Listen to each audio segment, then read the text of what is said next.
We're talking a lot about the rotations, and you mentioned Bryce Love not out there. Everybody's really curious on how he can contribute to this team, and we haven't seen him in action in the NFL since he was drafted. So yesterday, head coach Ron Rivera talked about Love.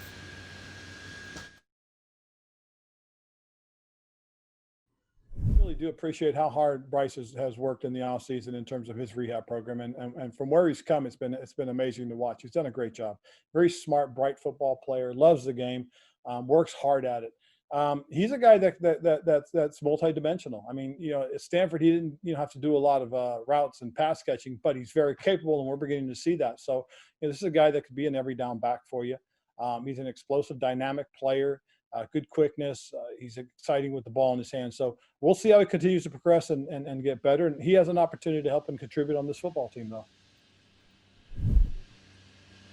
I did this event with the Women of Washington fan club, Kyle, back in February, and Love came out to kind of meet the ladies. And I asked him, of course, I had to go, how healthy are you? How much will you be able to contribute? And he said that he felt really good then, and he was training with Christian McCaffrey, which of course they went to school together. And you look at what McCaffrey did, and you say, oh, if Love can get to that, it could be really exciting. But when you talk about how all the running backs come together, it is running back by committee, but people want to know kind of where each are fitting in. Yeah, so right now there's so many different versatile running backs, and the coaches have really done a good job of mixing and matching them. So when Adrian Peterson wasn't in yesterday, you had Bryce Love and Antonio Gibson receiving the first team reps.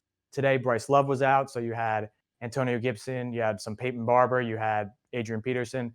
But Bryce Love looks really good so far. He looks smooth running the ball, catching passes. Like Rivera said, they think he can be an every down back. He's just not someone who is going to catch passes out of the backfield and run outside. He can also run between the tackles. So they've liked what they've seen so far from him, as well as Antonio Gibson. And they knew coming in that they had the potential to have a lot of good backs. And I think the first 3 days have showed that.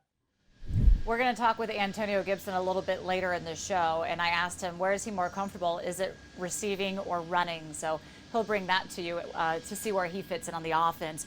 Another position group that the coaching staff is really trying to figure out where their starters and who fits where is in the linebacking room.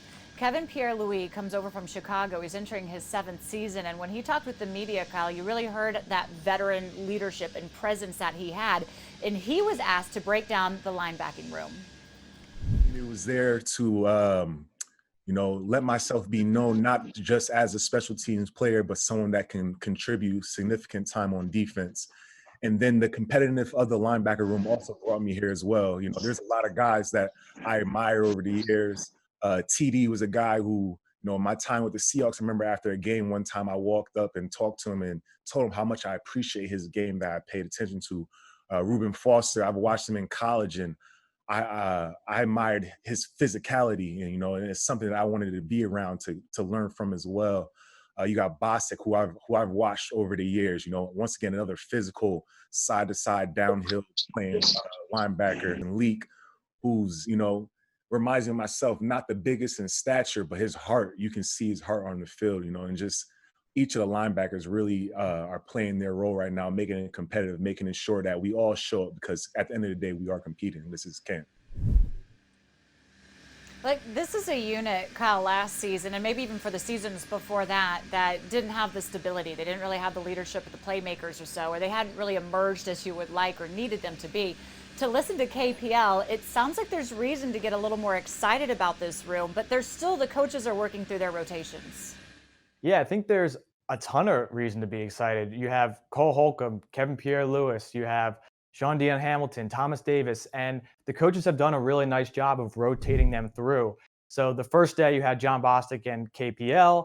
The second day, Cole Holcomb worked in, and today Sean Dean Hamilton worked in. So there's a lot of different guys, a lot of unique skill sets. And Steve Russ said the one thing they have in common, the passion for the game. They're hungry and they're football junkies. So it makes sense that they're getting along on the field. And Kevin Pierre-Louis even said that even though there's a lot of rotation going on, there's good continuity within all the linebackers. So they haven't figured out the rotation yet, but there's been a lot of good signs going forward so far.